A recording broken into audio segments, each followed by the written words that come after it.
but not reliably by no means. But I'm sure, I'm sure we can discuss that. Yeah, I think at this point everybody assumes they can be a software engineer, which maybe will be possible, but I still doubt that anybody would want to be liable to be running a system based on a prompt. For sure. And also, I think there's efficiencies of scale that a lot of people are sort of discounting, where, yeah, you can vibe code an alternative from scratch, but if you've got like a dedicated SaaS tool already with a bunch of licenses and APIs with other platforms and things, then generally they're going to be able to deliver the service probably at a cheaper cost than you having to build it and maintain it. But again, it depends, because there's been a pretty good article out just the last couple of days that's very sort of doomerism, talking about how basically all of SaaS and white collar is just going to get replaced by AI. And I think there's like some interesting threads through there that do seem sort of like they've got a seed of sort of truth or potential behind them. But at the same time, I don't think it's going to be quite as binary as, oh, now the whole software industrial complex is like rendered obsolete because people can vibe code a solution.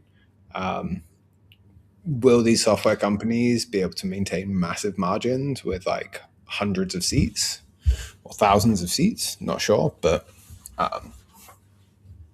yeah, I think right now people are pretty scared. But don't you guys think that it's always almost a similar conversation when you're looking at crypto or when you're looking at disruptive tech, like electrical vehicle, robotics, space exploration, and so on? It's just the trend is only going in one direction, and then people quibble about the timeline and the ups and downs of an otherwise very clear upward trend. Because I feel like if we can make a parallel between this discussion about AI replacing jobs and then Bitcoin and crypto markets, it's like people see the price go down and they're like, oh, this isn't happening. And then actually, when you look at it on a long enough time scale, it totally is happening. And I think with the replacement of humans by AI, I'm just like, if you and I had to bet your life saving on anything, and the bet was in 10 years, there's going to be way more AI versus way less AI, everybody would bet that there will be more AI. And so, by definition, it's like if it's more AI, it also means more robotics. It means more electrical vehicle and self-driving stuff. It means more this, and this. And so, it's like I still can't figure out where humans are going to be replaced. And I know that everybody use the same example of like, oh, in the industrialization part, people also thought that there wouldn't be enough jobs for people, and then new jobs were created. And I'm like, yeah, but there were already some jobs, right? And it's like some people already predicted people would transition from manual work to like white collar jobs. But now I'm just like, I don't think there are any jobs left, for us to move into. So um, I hate to be the pessimistic guy, in this whole conversation, but I feel like whether it's happening in 5 years or 10 years or 15 years isn't even that relevant, right? I think us, you guys, me will be okay for the next 10, 15 years. I guess we're all thinking about our kids, if we have them and if they grew up, in the same structure that we've grown up in. And then it's like, I don't think their jobs will make sense in the way that our jobs made sense.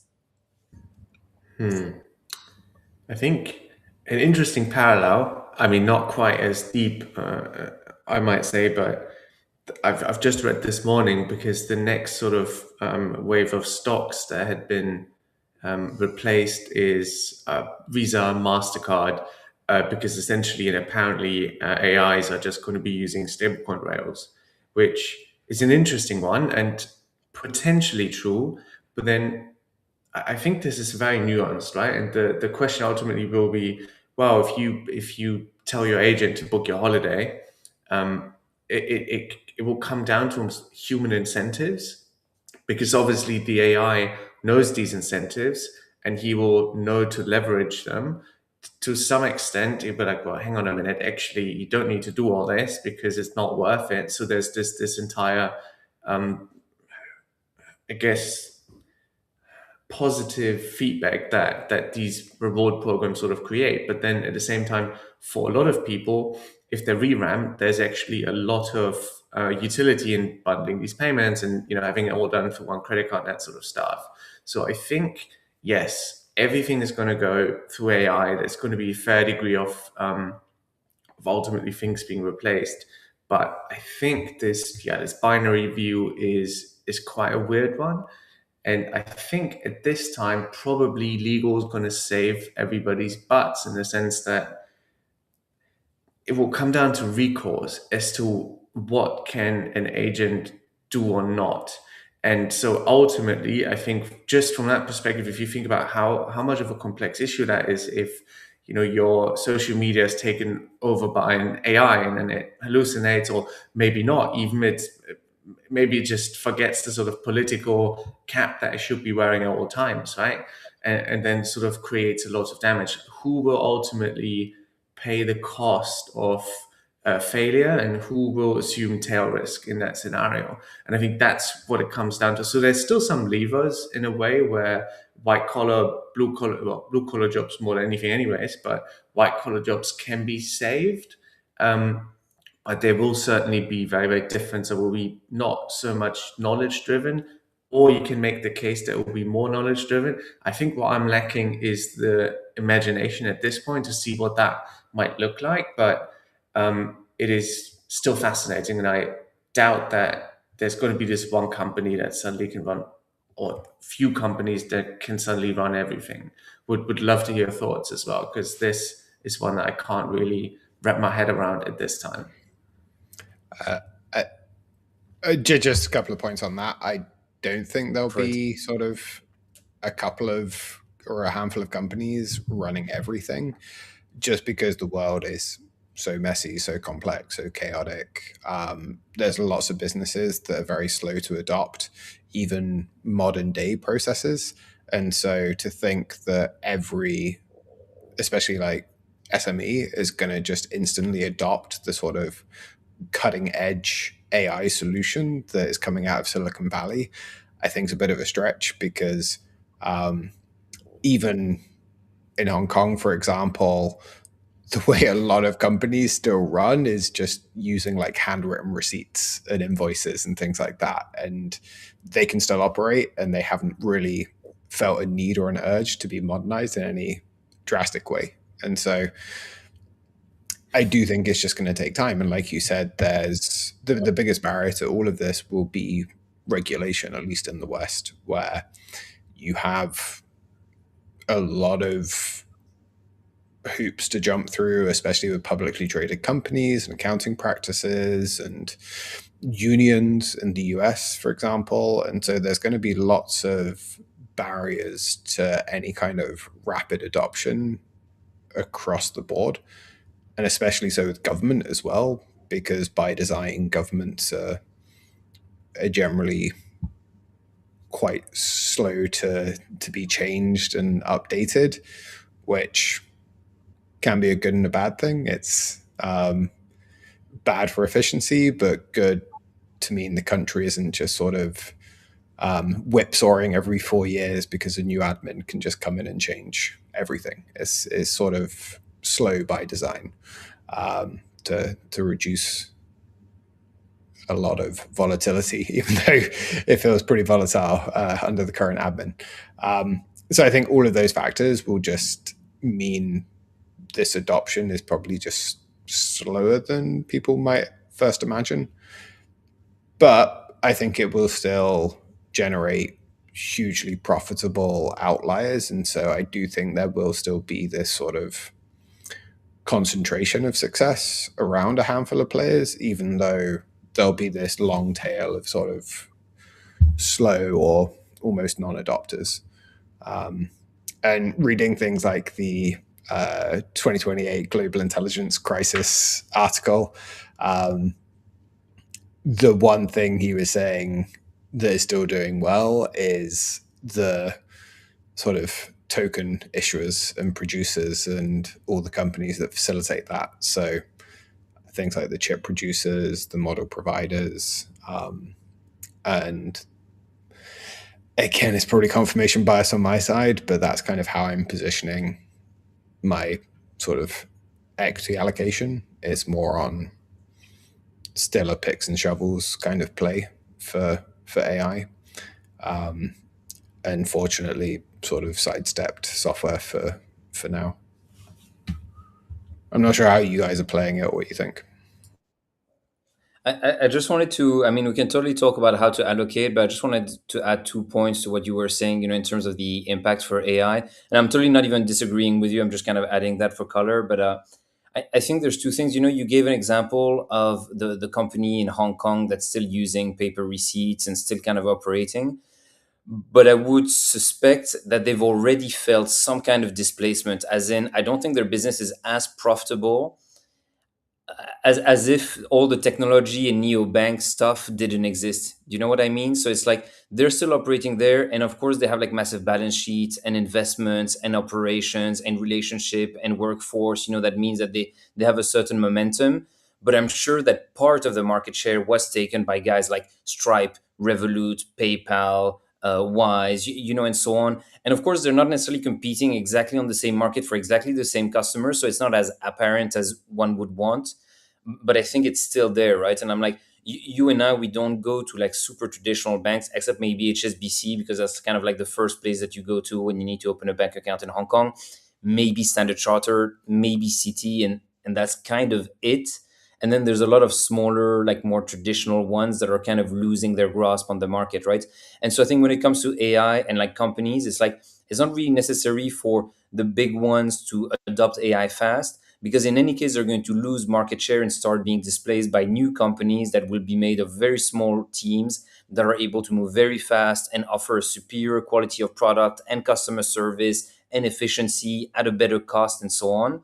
And so it's like I don't even think you need the mammoths or the big companies to change that fast. I don't think they can and will.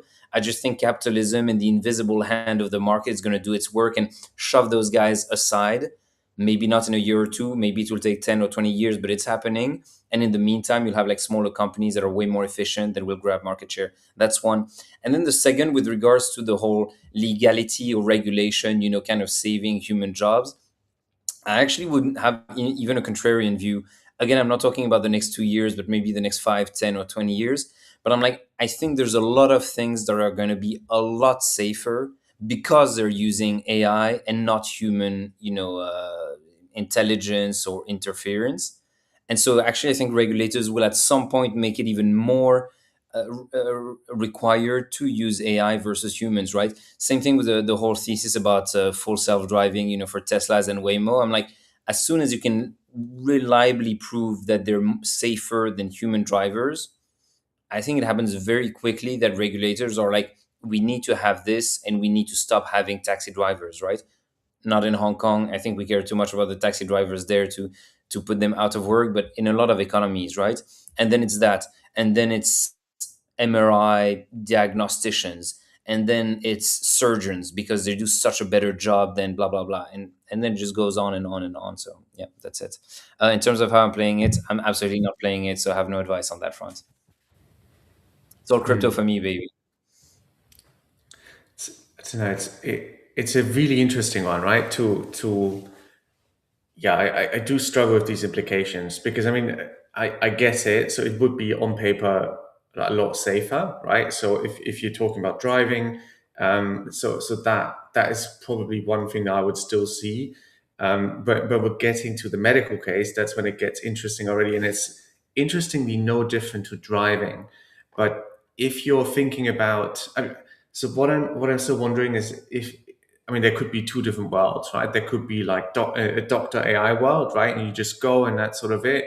Or it could be simply, well, your doctor's just gotten significantly better because he can second guess any sort of decision that he's taking. He can run it through the AI, which could even be to some extent like regulation in order to make sure that from a legal standpoint, they cover themselves from that perspective. But things like delivery might still be done by a doctor because humans don't, especially when they're sick, they just don't want to talk to, like a robot. And I think from that perspective, and then you could obviously argue, well, you don't need a doctor anymore, you might need the nurse, but then you're getting back into that legal question. I think, and I've got no answer, I'm just throwing this out for as sort of food for thought. But yeah, I think there's a lot of, I think currently whatever's being priced in feels premature, and it's too early to really say as to what Yeah. world is going to materialize. And probably over the next 5 years, it will be not as severe as an impact wise as it would be over the next 10, 15 years. That's clear. But yeah, it feels like things are being discounted out of proportion a little bit, including, I think, the crypto space as well, even though one can argue that there's with obviously these tokens with these agents, there's no better rails to facilitate that. Yeah, I'd love to see what you guys are, what your thoughts are on crypto and AI specifically, and what it could entail for price. I've been thinking about this as I sort of try and work out a crypto allocation sort of thesis and direction for the coming years. And it actually feels like AI might provide crypto with an opportunity to be useful for the first time outside of DeFi, because it's not to sound too jaded or dismissive, but almost every application of crypto that hasn't revolved around some sort of financialized mechanism or instrument has been rendered pretty much useless. And we've seen no meaningful real world adoption. Whereas with the dawn of AI, and especially AI agents that can be sort of taking these actions on behalf of the user and just doing these actions autonomously, I think this opens up like a huge space for where you now have this whole new ecosystem of digital commerce and digital interaction via these agents. And the best way to sort of verify and authenticate digital information in a chaotic, highly complex, trustless, decentralized manner is blockchain and crypto. And so I think blockchain is like biggest use case might actually finally be realized when it comes to sort of facilitating not just agent to agent commerce, because I do agree. I think for users, for example, there will be incentives to use a single credit card where you can kind of rack up points for that one provider. But there's going to be like I think a much larger market of more like the B2B side of transactions, where agents are going to want to just be transacting for micro amounts, but in like huge volumes. And so with that, I think they're going to be relatively agnostic to sort of credit card lock-in and things like that, and paying the extra fees. And so I think a sort of low fee crypto stablecoin solution is the most likely market there for sort of agent to agent commerce. And then the other side of it is also the validation of information. So it's not just sending payments to receive goods and services. It's like, how do you know what digital information you're receiving is actually sort of accurate, valid, like legitimate? And again, crypto is very well suited for the sort of verification of this information. And so I think those two pillars are things I'm personally looking at in the crypto space, and looking for projects or rails that can help essentially facilitate the dawning of a agent fueled economy. I have also bought like Circle stock, like equity, because I think they're incredibly well positioned to sort of capture a large portion of the sort of stablecoin flows, at least initially. And they have been absolutely hammered. And so I think for me, that's one of my first slightly more sizable crypto allocations again. where I'm like happy to hold it for the next 5 years or so, buying around sort of $60. So yeah, Thomas The and one thing I would say, yeah, the one thing I would say, but I'd love to hear Thomas's opinion on this. But the one thing is, I feel like whenever people are talking about AI agents transacting in a digital world, it's always using stable coins, and so I don't know if that amount of activity necessarily translates into token goes up. For us as like crypto holders, and I'm thinking about the altcoins in general. Of course, I think there's a case for Ethereum or maybe Solana as like the main chains where there is liquidity in stable coins and so on. But I don't know if because AIs are transacting with each other, that it means that Neo, Avalanche, Near, or Aptos or Sui, that necessarily those chains need to go up basically. Because if you're talking about stablecoin transfers, you can have one or two players on one or two of the largest ecosystem. You're kind of good to go. And I don't even know if that necessarily means that Ethereum price as like a token needs to go up because a lot of stable coins are being exchanged between one wallet to another for the AI agents to transact. So I just wanted to put it out there. I haven't thought about this deeply enough to have like a strong opinion, but that's just a question I had. Yeah, that's an interesting one because we're talking about the number of these transactions is going to be like ridiculously high, and I think I'm not even sure where we are in terms of TPS on any sort of blockchain at the minute, but I would doubt that if you're thinking about everybody sort of querying anything, working through like, and perhaps at some point we have something like a daily assistant agent, right? That would essentially deal with some tokens that would spend them. So I think there's two things. There is one, how do the tokens get to the agent in the first place? And that could be like a quite traditional interface, like can be a credit card, right, or can be a stablecoin deposit on Ethereum. But I think anything that happens after that could be settled on pretty much anything that can perform quite reliably and in size. And I think that sort of size is different to what we're used to today.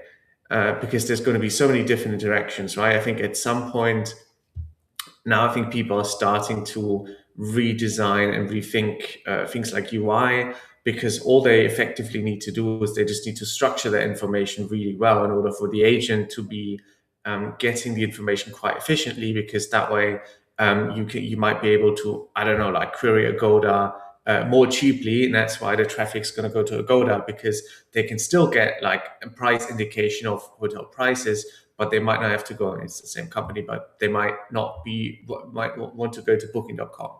This is a silly example. It's the same company, but still, that I think would be quite an interesting one. And then the next question, so that there's going to be incentives, right? And if you think about the flows, there's quite a number of people involved and probably intermediaries still, which is the weird thing, because you think you can just go end to end, but I actually doubt that, because you won't be able to aggregate all of these different flows. But yeah, so you have the agent that needs to get the information. To get the information, the agent's going to have to pay for it. So that distribution might be through, I don't know, like similar to what a PSP is. Like if you look at any sort of endpoint POS, point of sales, like a terminal that you can tap your card onto, that can have a relationship with all of these websites, right? So, and at that point, you already have quite a number of intermediaries in this process, and so that I think is going to create opportunity. And then even within the agent, there's going to be a great degree of routing as well, and probably a lot of these queries are going to be quite similar. So is there a way to reuse tokens, because that information may have already been queried and structured and available, and that's going to be potentially the bottleneck, right? Like how much, what the actual costs are going to be, because I think right now we're not paying sufficiently for these questions. It's heavily discounted to get adoption. But yeah, I think there's going to be a lot of different rails in between, and not all of it is going to be blockchain, but some of it. And what blockchain that's going to be, that's I think going to be quite use case dependent. So I've got no straight answer, but ultimately the only networks that I think will be able to process this in such a way that will work are blockchains. I think that we're pretty clear on, because databases wouldn't be, I think, transparent enough for agents to, in terms of pricing, yes, but in terms of you have to pay, and then you have to essentially, instead of just to make this really clear and easy, so instead of waiting for confirmation from somebody you're trying to pay, if you have the information that you have to pay to this wallet and then you can sort of run with it, that's a lot easier to facilitate, as opposed to sending it somewhere, waiting for confirmation, then checking if it's like the right confirmation, because there could be, for any given trip or query, there could be so many. So at which point it might be just very clean and easy to just say, right, you just send it there. You don't need to wait for confirmation, because I confirmed to you before that you make payment here. As soon as it arrives, you're good to go. You can get it. And so that, that's how I think about it, which isn't very clear, I'm sure. But it's, if you catch my drift, there's so many different nuances in this process, and there's probably a lot of friction that is yet to be built, because there's a lot of, I think, businesses to be run in between. But yeah, so I think it's going to be blockchains, but how exactly and which blockchain is difficult to say. It will probably take another 12 months for these blockchains to get somewhat AI ready. And it will come down to who's going to build the most agent-friendly blockchain. And so I think implicitly you're also saying that not all altcoins and not all chains can benefit from this transition. It's going to be the ones that can either adapt the best, or maybe just kind of sprout out of nowhere and be super adapted to those types of transactions. I think that for as long as these different blockchains develop their own, like I said, so there's going to be a lot of nuanced spaces. There's going to be things like privacy. There's going to be things like, well, it's just based on speed, where it may be potentially you might want to bundle a couple of things at once. And I think it will come down to highly specialized blockchains, and whoever can facilitate whatever use case there is best is going to get that slice of the pie. So I think that there's still a world where a lot of blockchains can win. The question is as to how is that going to translate into price. But I think, there's going to be, like everything, there's going to be very few winners, and it's going to be difficult to find those. And probably the ones that are big today are the best bet for those winners, except with the one exception being Bitcoin, because that's probably the only cryptocurrency that is or has retained its success without developing any sort of significant infrastructure around it. Satiris, I'm sure you've got maybe thoughts and comments on this, but before you do, I just wanted to also throw in, do you guys think about quantum resistance as part of that equation? Do you think it's a big risk, something that needs to be addressed for Bitcoin and other cryptocurrency, or you think it's a nothing burger? Like, how do you feel about it? Satiris or Thomas? Yeah, I can jump in on this. Quantum has been piquing my interest quite a lot, so this is something I have been sort of looking more and more into. I think a lot of people are not really ready for how quickly quantum's going to come at them, because I think there have been some significant step changes in quantum, especially from Google with the new Willow chip, which has actually accelerated the sort of timeline towards having these kind of like your like physical and logical qubits. And so the amount of logical qubits is already quite a lot higher than people were maybe expecting even sort of 5 years ago. And what I'm not hearing many people talk about is also the fact that AI is a accelerant to almost every vertical. I don't know why it wouldn't be an accelerant to quantum as well. I also, I'm not sure if it's a coincidence, but a lot of old Bitcoin whales and wallets have been waking up and selling. I imagine a large part of it is just profit taking, especially after Bitcoin hit like 100,000. It's kind of a huge mental mental milestone, but I also think it's got to be in the back of their mind that, quantum, what happens if quantum comes quicker than people imagine? And there's already a lot of rumors around some of these old wallets being cracked by quantum computers already. I'm not sure how much truth there is to that, but the fact that these are sort of even semi-plausible rumors at this point, I think is already quite telling.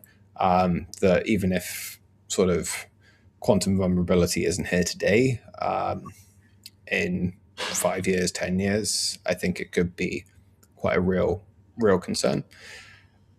That being said, as well, if the world's encryption is now not quantum secure, I think Bitcoin is going to be the least of people's worries, because so much of the world's encryption and integrity is still predicated on sort of quantum vulnerable encryptions. And so I think there is going to have to be a sort of like global consensus to update. With more centralized providers, it's easier to update a code base to use quantum secure encryption. So I know like your Visa or MasterCard will probably be able to make that update more quickly than getting consensus on Bitcoin Core network, for example, where you have to get the sort of like vote of the mining pool and things like that. So I do think something like Bitcoin is a bit less responsive and reactive to that, just given its truly decentralized nature. A lot of other crypto projects, though, I think will probably be quicker to update and adapt. But yeah, I think it's just something to be aware of and to factor in. And maybe there's going to be this sort of unicorn crypto that's going to be super high TPS, a layer 5 or something, that's designed for agent-to-agent commerce and is quantum proof and all of this. So I'm sure there will be new projects that try and tick a lot of these boxes. And just one final point on what you mentioned earlier about even if we have sort of product market fit for blockchain and agents, what happens to a lot of existing projects? I think most altcoins probably do go to zero, like most companies fail. And a lot of crypto projects weren't really created with the sort of the core tech or the fundamentals in mind. A lot of projects were built more so for sort of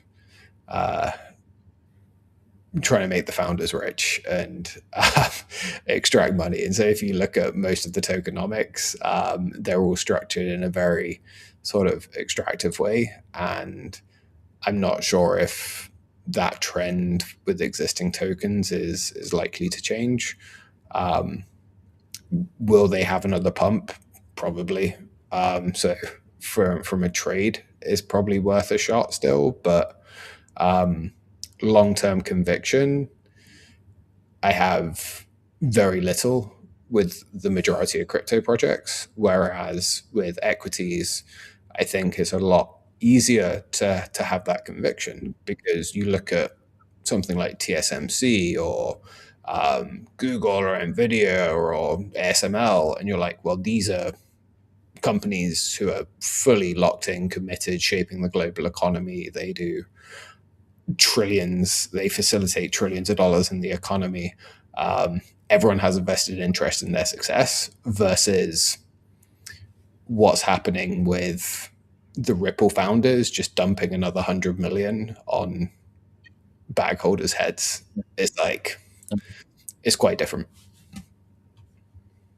But I think also it just shows like how the dream of co-owning something in the crypto space is really dead. As in, I think even crypto native people think more about like equity as owning a company versus token holders about owning an ecosystem, because of that dynamic, right? Of like the early investors and the founders can essentially dump on you. So any value that you would have looked forward to and would have been happy to hold on for the next 2-3 years, well, you actually don't want to hold on to it because you think it's going to get erased by the insiders essentially selling, right? And so I guess there's no real way out of that except a fair launch and then a true utility token, or a chain that is truly offering a value prop and necessity, and a strong user base and a community. But otherwise, it's I mean, it's kind of sad, but it's so on point, right? Which is you would rather hold Circle equity because you want to bet on the future of a blockchain-based economy and the growth of stablecoin, versus holding Avalanche or Cardano because you have no idea what's actually happening with those tokens, and you don't really have a say, and you don't feel like there's that strong of a leadership one way or the other. So yeah, definitely. Yeah, 100%. Yeah, I think it does beg the question as well. So there's, I think the problem with blockchains right now is that in order for them to succeed, they need to be like equities, but they can't be like equities because otherwise that wouldn't be allowed from a regulatory standpoint, right? Because otherwise they'd be regulated by the SEC, which they don't really want to be or can't be. And that's I think to date also just from like a crypto accounting perspective, a massive nightmare. But yeah, is there like a world in between where they can benefit from something without being part of it or without being considered to be part of an enterprise? But that's ultimately what you want. You build it's actually, by the way, the first time I think I've heard layer 5, I've heard layer 4 before. And I still don't quite know what that would be, but layer 5 is an interesting one. But even if you were to sort of develop that, right, layer 5, or might as well double down layer 6, where with agent communication, that ultimately the more sort of comms is happening, then ultimately the transaction costs are going to be shared by the holders, right? Then even if that were the case, then ultimately you'd achieve that, and you would then benefit from making sure you're making the right decisions in terms of the chain development and in terms of respondents to any sort of outside changes, like when it comes to quantum computing. You want to make sure that you're there, but then how is that going to be facilitated if you're not necessarily part of the engineering team, right? So should they not be rewarded exponentially as opposed to the capital providers? Or you can make the point as well of a Circle that the engineered Circle should be rewarded more than the seven-figure shareholder, but that's also not how the world works. So that's I think the dichotomy of these things, and it feels like it was a way to give back to the engineers working class, if you will, the people that can really move the needle, which is somewhat not quite happening. So I feel DAOs have failed in that regard. And they've not, because it's based on consensus, and consensus isn't necessarily the best way to make decisions, because sometimes the most unpopular decisions are the best ones, and you would never be able to cut all the revenue share for the next 2 years, because that's what it takes to get the chain to the point where it's independent of any outside. So I think that's probably the crux. And which is why I think it's really important, like I said, is be highly specialized, have your particular use case, find your niche, and then just be really good at that. And make it so that you can kind of, for as long as possible, work within that. But as things are currently managed, that would be highly difficult to accomplish, I think. Long Bitcoin, not short anything else, because there is going to be I still feel there's probably going to be a couple of tokens that are going to be doing very, very well. Perhaps that could be perp dexes, and because there is an actual utility, I think, to it, especially in a decentralized sort of agent economy where you're not having to, assume counterparty risk, and it's auditable. So quite interesting. But I would love to get your thoughts on that. What other projects within the Web3 space could potentially benefit from this, from our future dystopian world? One idea that I hadn't thought of, but you just touched on, is DEXs as well. And so I can imagine huge increased demand on dexes as the sort of agentic economy takes off, because even just from sort of very basic hedging for like currency fluctuations and things like that, I can imagine once these bots and agents get so sophisticated, there will be a lot of need for sort of trading of digital assets and hedging and risk profiling and things like that. And so I can see sort of like increased demand there.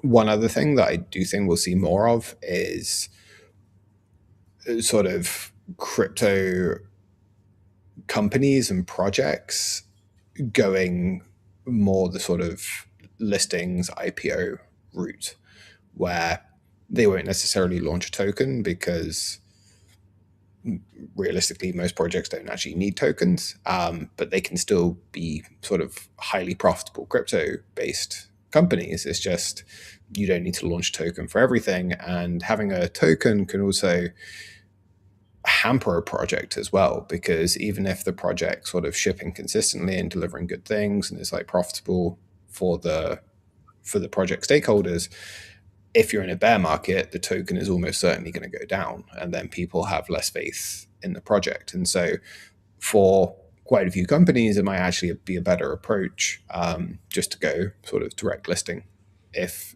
they want to raise funds or get an exit themselves. And then I think that will still facilitate a lot of people getting a share of the upside if the company does well, which is what most people originally thought holding a token would do. But then obviously with the SEC and regulation, every crypto project had to make damn certain that holding a token essentially meant you have nothing, and no promise of any returns in the future. You just got blind hope and speculation. And so we're already seeing quite a lot of examples where crypto companies get acquired or get merged, and then people are like, well, what happened to like with Axelar, for example, getting acquired, is like, what happens to the token holders of AXL? It's like, well, nothing. Like, tough. Like the token's a token, it's not needed anymore. We don't owe you anything. Exactly. And so I think we will see sort of a new wave of crypto projects that go more like an equities play, similar to what we've seen with a lot of exchanges this cycle. And I'm sure there still will be a whole host of projects that have some need for a custom token. And so I'm sure the crypto casino is going to repeat like it does every cycle, and we'll see massive gains that'll outperform almost every sector over the period of sort of a couple of years. And so I think it's worth still paying attention and still trading. But there's very few things I'd want to hold for like 10 years in crypto, at least for now. Especially, I was shaking my head because I feel like the casino this cycle is very different from the casino from 3 years back, where it's like, sure, you can make money, but already in this cycle you had to be way more selective than you had in previous cycles, right? So there's definitely that. Because there was we're also not early anymore. It's just going to get harder exactly. and harder as more and more sophisticated players come in, and you don't have the luxury of just trying to buy weed off the dark web 20 years ago. But I do find it very kind of like worrying / disappointing, everything we're saying, which again I think is 100% factual, but that the dream of like a token holder having ownership in this value prop is kind of gone. Like exactly what you were talking about. Let's say a project merge or gets acquired by something else, and it's like, what happens to a token? You're not really needed, and you never really owned it, right? And so you almost feel like the value of the token is inferior to the one of having equity.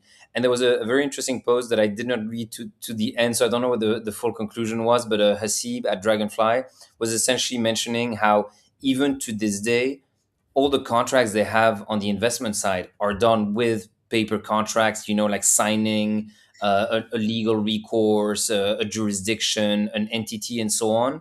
And so he's saying even the VCs that were kind of like the early backers of projects, back in 2013 for the new technology and so on, aren't really using the technology for their own activity, right? They still don't trust tokens well enough that they would be investing in order to get tokens from scratch without some kind of contract, which is again totally factual. But so I don't know where I'm going with this, but the point is, yeah, I feel like equity nowadays seems to have more value. And even in my job on a day-to-day basis, I can totally see it where people would rather have equity right now.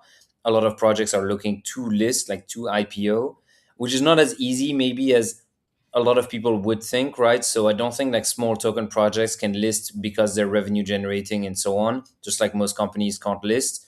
But at least the big and intermediate one, they're still looking at it. So yeah, I definitely think that's the way to go. Equity at this point And in time. I do think it would make huge sense for a lot of big projects where all the fees generated on chain just go back to sort of stock buybacks, for example. And so you could still have this very like circular feedback loop. It's just you now have sort of a lot more access on the global stage for people to buy into your product.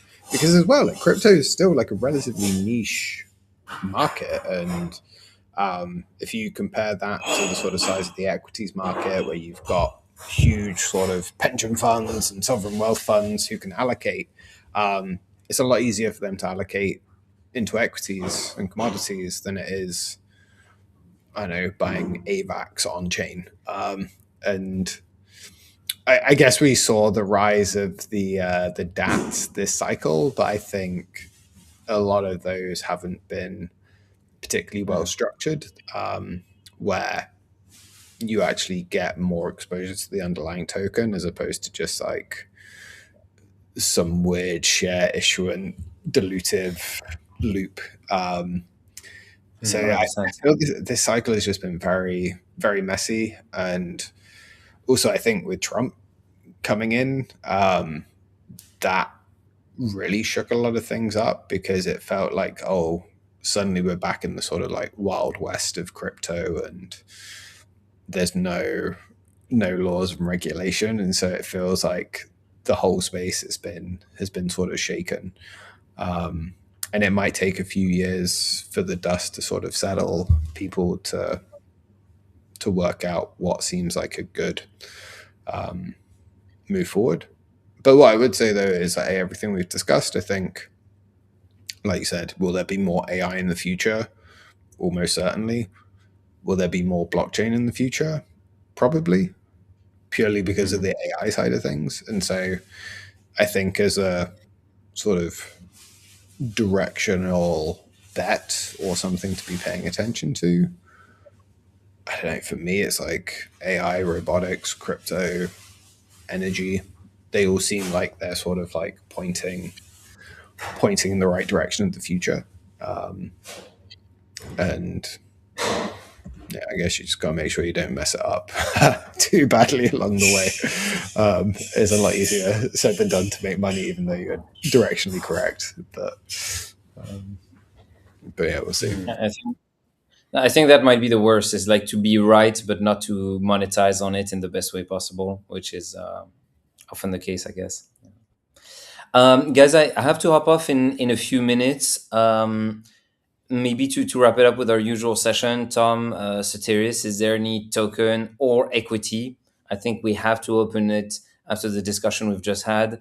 Anything that you guys feel particularly bullish on, or that you're paying attention to? So I think I've got no direct answer just yet. I mean, I do believe that there is a lot of companies that are either already discounted quite heavily or are going to be discounted slightly more. And at some point, it's worth pulling the trigger.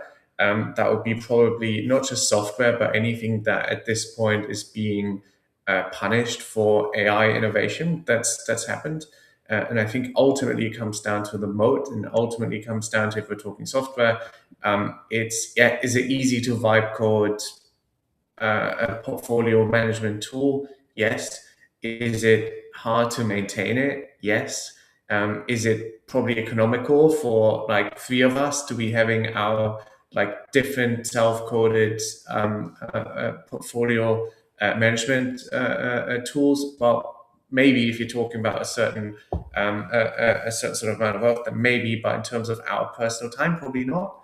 So that's definitely something I would think about, but I can't really make any. I mean, I never will make recommendations, but it's definitely one that I'm currently scouring through to see what's ultimately there. And I think with Bitcoin at the very least, I think it's worth DCAing. Are we looking at the bottom just yet? Maybe. I think if this would be the bottom, that would be confirmed by going sideways for a few more months or weeks at least, and then sort of like going slightly up, but still directionally not going anywhere.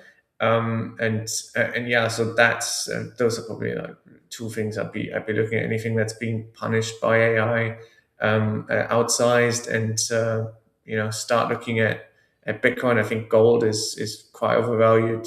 Not overvalued, that's wrong.